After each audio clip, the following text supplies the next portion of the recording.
বিশ্ব ব্রেইল দিবস উপলক্ষে নরেন্দ্রপুর রামকৃষ্ণ মিশনে একটি অনুষ্ঠানে যোগ দেন রাজ্যের নারী ও শিশু কল্যাণ মন্ত্রী শশী পাজা। তিনি বলেন, রাজ্য সরকার সব রকম ভাবে এইসব মানুষের পাশে আছে। এদের কর্মসংস্থান এবং শিক্ষাদানের বিষয়ে জোর দেওয়া হয়েছে।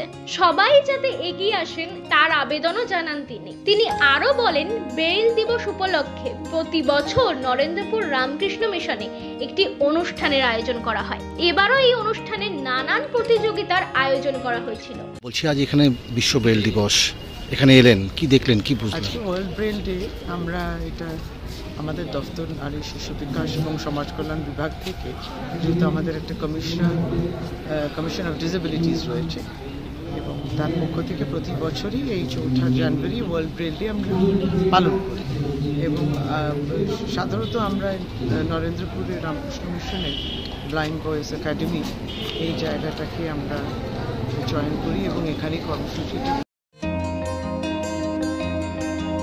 Bureau report, U Bangla TV. U Bangla TV, হৃদয় ছুঁয়ে যায়।